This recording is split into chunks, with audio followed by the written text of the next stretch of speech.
بسم اللہ الرحمن الرحیم۔ حضور نبی کریم علیہ الصلوۃ والسلام کی احادیث طیبہ کے اس درس میں پچھلے دروس میں ہم نے غیبت کی ممانعت کے حوالے سے احادیث پاک کا ذکر کیا تھا۔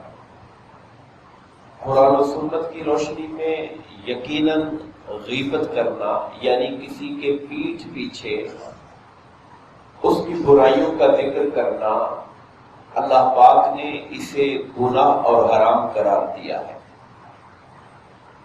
مگر انسانی زندگی کے اندر کچھ مواقع ایسے ہوتے ہیں کہ اجتماعی مفاد کا یا ضروری امر ہوتا ہے کہ کسی کے بارے میں کوئی بات دوسروں کو بتائی جائے، اس کا ذکر ہم نے کیا تھا۔ کچھ ضروری مواقع جہاں پر غیبت کا کرنا شریعت کے اعتبار سے جائز قرار پاتا ہے، جیسے کوئی شخص کسی پہ ظلم کرتا ہے، اب مظلوم سے یہ کہا جائے کہ تم ظالم کے بارے میں پیٹھ پیچھے بات نہ کرنا، تو بیچارہ مظلوم کس کو جا کے اپنے ظلم کا حال سنائے گا؟ وہاں شریعت نے اس کو اجازت دی تھی۔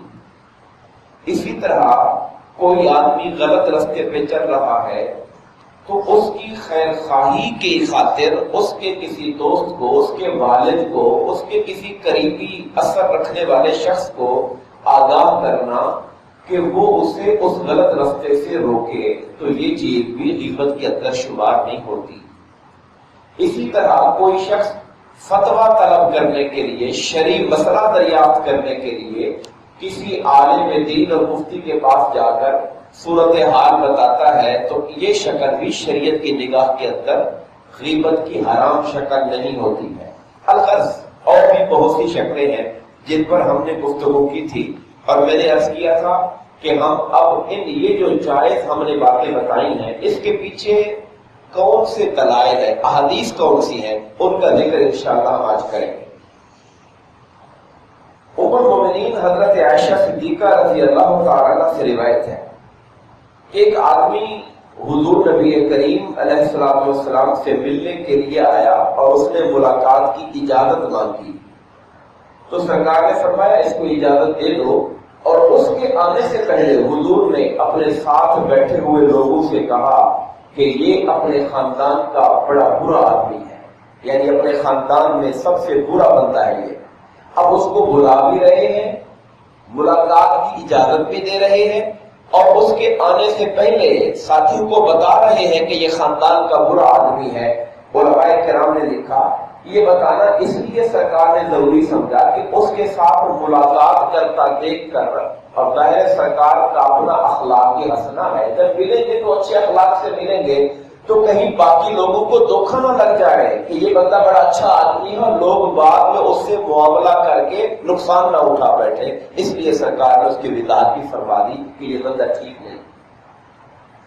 اسی طریقے سے حضرت عائشہ صدیقہ رضی اللہ تعالی عنہ سے ہی روایت ہے، جو ابھی ہم نے پہلی حدیث بیان کی بخاری مسلم کی متفق علیہ حدیث تھی، اب بخاری شریف کی حدیث ہے۔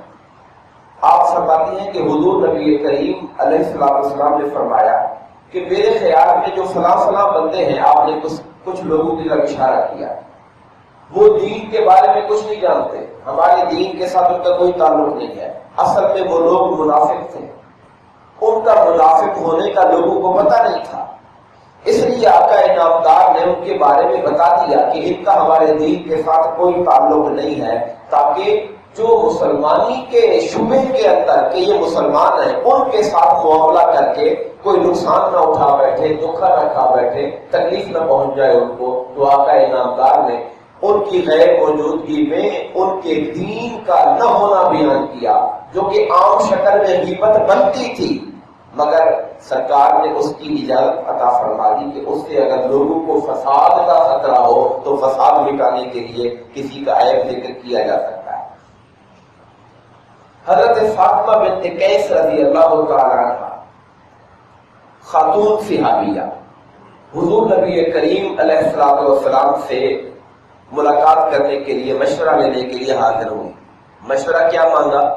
کہنے لگی آقا ابو جہم ایک صحابی کا نام ہے، اور حضرت امیر معاویہ ان دونوں نے مجھے نکاح کا پیغام بھیجا ہے، تو مجھے مشورہ دے میں کس کا نکاح قبول کر لوں، کس کا پیغام قبول کر لوں؟ دو بندوں کی طرف سے مجھے پیغام نکاح آیا ہوا ہے۔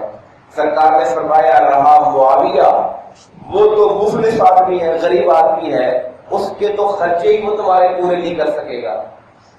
اب کسی کے مال پہ غریب آدمی ہے، یہ عام حالات میں غیبت ہے، موجود نہیں ہے موقع پر، مگر یہاں غیبت نہیں ہو رہی، یہاں اس خاتون کا مستقبل دیکھا جا رہا ہے جو کس کے ساتھ رشتہ جوڑ رہی ہے۔ اور دوسرا فرمایا وہ جو ابو جہم ہے وہ تو لاٹھی کندھے سے اتارتا ہی نہیں ہے، وہ اپنی لاٹھی کندھے سے اتارتا ہی نہیں ہے۔ اس کے دو معنی ہیں، ایک تو یہ کہ ڈنڈا ہر وقت اٹھائے رکھتا ہے، مارتا بہت ہے، اور دوسرا معنی یہ ہے کہ وہ سفر پہ ہر وقت تیار رہتا ہے۔ بندے نے اپنی لاٹھی اٹھائی، بیگ اٹھایا اور سفر پہ چل پڑا، ادھر سے آ رہا ہے تو ادھر جا رہا ہے، ادھر سے آ رہا ہے ادھر جا رہا ہے، گھر میں ٹائم کم گزارتا ہے۔ دونوں باتیں مراد ہو سکتی ہیں۔ تو سرکار نے اس کے سامنے ان دونوں صحابہ کرام جو مسلمان صحابہ کرام ہیں ان کے بارے میں حقیقت حال بتائی، تاکہ وہ نکاح کا فیصلہ کرنے سے پہلے ان کے بارے میں صحیح بات اس تک پہنچ جائے اور بعد میں اسے کوئی تکلیف نہ پہنچے۔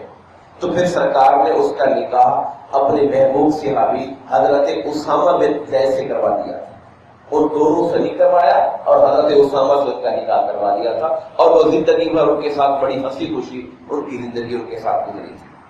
تو آپ نے یہ جو مشورہ تھا ان سے مانگا گیا آقا سے، مشورے کے موقع پر اور خاص طور پہ ایسا مشورہ جس کا تعلق لوگوں کی زندگی کے ساتھ جڑا ہوا ہو، وہاں پر انسان یہ نہیں دیکھے گا کہ یار میں نے اس کی خرابی بیان کر دی تو غیبت ہو جائے گی۔ وہ بھلے اپنی جگہ پر خرابی کا ذکر کرنا غیبت ہوتا ہے، مگر یہاں مقصد اس سے کہیں اعلیٰ ہے، ایک خاتون کی زندگی کو سنوارنا ہے، اس لیے وہاں پر جو صحیح بات ہے، جو صحیح مشورہ ہے وہ ضرور دے دینا چاہیے۔ حضرت زید بن ارقم رضی اللہ تعالیٰ عنہ روایت کرتے ہیں کہ ہم حضور نبی کریم کے ساتھ ایک سفر میں تھے، غزوے میں تھے، اور اس سفر کے اندر منافقین کی بھی ٹولی تھی۔ یہ بڑا طویل واقعہ ہے، میں اس حدیث کو شارٹ کر کے آپ کو بتا دیتا ہوں۔ منافقوں کی جماعت بھی ساتھ تھی، وہاں پر منافقوں کے کسی سردار کا نوکر غلام تھا، اس کی حضرت عمر فاروق کے غلام کے ساتھ کوئی پانی شانی بھرنے پہ لڑائی ہو گئی۔ اس نے سوچا ہوگا میں پہلے بھرتا ہوں، انہوں نے کہا میں پہلے بھرتا ہوں، لڑائی ہو گئی، وہاں پر ایک دوسرے کو برا بھلا کہا، کہ شاید تھپڑ بھی دے مارا، تو پھر آوازیں بلند کر دی، وہ اپنی قوم کو بلانے لگا، فلانے آؤ یہ ہم پہ حملہ کر رہے ہیں، مہاجر بن پہ حملہ کر رہے ہیں۔ عمر کا غلام مہاجر تھا، تو اس نے یہ ان کا نام نہیں لیا، اپنی قوم کو کہتا ہے انصاریوں مدینے والے آؤ، یہ مکہ والا مہاجر ہم پہ حملہ کرتا ہے، یعنی اس نے قومی مسئلہ بنا لیا، تعصب کا مسئلہ بنا دیا۔ لوگ دوڑ پڑے، اس سے پہلے کہ لڑائی لمبی ہو جاتی سرکار پہنچ گئے اور حضور نے فرمایا تم کیا جاہلیت کی باتیں کرتے ہو، ایک بندے کے درمیان دو میں لڑائی ہوئی ہے، یہ پوری قوم کو بلا رہے ہو تم اور قومی مسئلہ بنا کے جھگڑے شروع کر رہے ہو، میرے ہوتے ہوئے جہالت کی باتیں کرتے ہو تم۔ خیر حضور نے مسئلے کو رفع دفع کروا دیا۔ اب وہ جو منافقوں کا ٹولہ تھا جس کا سردار عبداللہ بن ابی تھا، اس نے بڑی بدتمیزی والی گستاخی والی باتیں شروع کر دی۔ لو جی اس نے محاورے بنانے شروع کر دیے، لو جی اپنے کتے کو کھلاتے رہو، کل کو موٹا ہو کے وہ تم پہ حملہ کر دے، تم نے ان کو مہاجروں کو اپنے پاس مکہ سے بلا کے یہاں جگہ دی تھی، آج یہ تگڑے ہو گئے تو ہمارے ساتھ لڑنے لگ گئے، ان پہ خرچ کرنا چھوڑ دو تو پھر یہ خود بخود یہاں سے نکل کے بھاگ جائیں گے۔ یہ باتیں اس نے کہنی شروع کر دی۔ حضرت زید بن ارقم نوجوان تھے، ابھی نوجوانی تھی، بالکل بچپن سے جوانی کی طرف جا رہے تھے، انہوں نے یہ ساری باتیں سنی اور جا کے حضور کو بتائی کہ وہ جو شخص عبداللہ یہ باتیں کر رہا تھا۔ سرکار دو عالم صلی اللہ علیہ وسلم نے اس کی طرف پیغام بھیجا کہ تم نے یہ باتیں کہی ہیں۔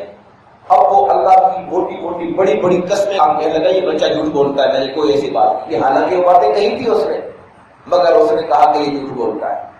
زید رقم کہتے مجھے بڑا دکھ ہوا، بھلے وہ بچے تھے مگر انہیں اپنی بےزتی کا احساس ہوا کہ میں نے سچی بات بتائی ہے، اور وہ قسمیں کھا کے مکر گیا ہے۔ اللہ پاک نے قرآن میں آیتیں اتار کے حضرت زید بن ارقم کی صفائی دی، کہا زید ٹھیک کہہ رہا ہے، وہ جھوٹے منافق ہیں اور وہ جھوٹ بول رہے ہیں۔ تو وہاں اس موقع پر وہ جو فساد بھڑکانے کے لیے باتیں کی گئی تھی تو اپنے سردار اور اپنے حاکم کے پاس جا کر وہ باتیں پہنچانا تاکہ پتہ چلے کہ نیچے کے لوگ کیا حرکتیں کر رہے ہیں. یہ غیبت نہیں ہوتی ہے بلکہ یہ اچھی ایک اطلاع ہے جو کہ اپنے سردار اور حاکم کو پہنچانی چاہیے. اس سلسلے میں آخری حدیث بات اس کی راویہ بھی حضرت ام المؤمنین عائشہ صدیقہ رضی اللہ تعالیٰ عنہ ہے. غالباً یہ فتح مکہ کے بعد کا واقعہ ہے. آپ جانتے ہیں جناب ابو سفیان رضی اللہ تعالیٰ عنہ جو ایک لمبا عرصہ مسلمانوں کی مخالفت میں لگے رہے اور لشکر تیار کر کے حضور کے مقابلے پہ آتے رہے، اور اس کی بیوی جناب ہندا جو مسلمان ہو گئی تھی وہ بھی مسلمانوں سے سخت دشمنی رکھتی تھی. اور ایون حضرت امیر حمزہ جب شہید ہو گئے تھے تو یہ خاتون تھی جنہوں نے ان کے جسم کے ٹکڑے کر دیے تھے اور ان کا جگر اور ان کا دل نکال کر اس کو بھی انہوں نے کچا چبانے کی کوشش کی. مسلمان ہو گئی. اسلام لانے کے بعد اللہ تعالیٰ کا فرمان ہے کہ پچھلے گناہ میں معاف کر دیتا ہوں. اب اس خاتون نے حضور کی بارگاہ میں عرض کی کہ ابو سفیان بخیل آدمی ہے. اب کسی کو کہنا پیٹھ پیچھے کہ یہ کنجوس آدمی ہے غیبت ہے، اور وہ بھی اللہ کے نبی کے سامنے کہہ رہی ہے ابو سفیان بخیل آدمی ہے، وہ مجھے اتنا خرچہ بھی نہیں دیتے کہ مجھے اور میری بیوی کو کافی ہو جائے، مگر یہ کہ میں اس کے علم کے بغیر، اس کو بتائے بغیر اس کے مال میں سے کچھ نکال لیتی، اس کو پتہ نہیں چلنے دیتی، خرچہ خرچہ اپنا اور اپنے بچوں کا پورا کر لیتی ہوں. تو کیا یہ چوری تو نہیں ہوگی؟ سرکار نے فرمایا دستور کے مطابق، ضرورت کے مطابق، اگر شوہر، چونکہ شوہر کی ذمہ داری ہے بیوی بچوں پہ خرچ کرنا، وہ اپنی ذمہ داری پوری نہیں کرتا تو دستور کے مطابق، یہ نہیں کہ ہاتھ سے آگے نکل کے فضول خرچیاں، جو ضروری خرچ ہے اس حد تک اگر وہ اس کو بتائے بغیر ہی اپنے خرچ کے لیے نکال لے تو وہ نکال لیا کرے، یہ چوری نہیں ہوگی. اب یہ ایک تو فتویٰ بتا دیا آقا نے. اب اس کے اندر کئی مسئلے آ گئے. پہلی بات یہ آ گئی کہ مرد پر اس کی بیوی کا اور نابالغ بچوں کا جو نفقہ ہے وہ واجب ہے. یاد رکھیں جب بچے بالغ اور جوان ہو جائیں پھر ماں باپ پہ ضروری نہیں ہے، نابالغ بچوں کا خرچ کرنا واجب ہے. اس کے بعد جو وہ خرچ کرتے ہیں یہ ان کا احسان ہے. اسی طرح نفقہ جو ہے، خرچ جو ہے، وہ سرکار میں دستور کے مطابق، یعنی جو ضرورت ہے اس حد تک ہوتا ہے واجب. ایکسٹرا کوئی ڈیمانڈیں کرے تو وہ واجب نہیں رہتا.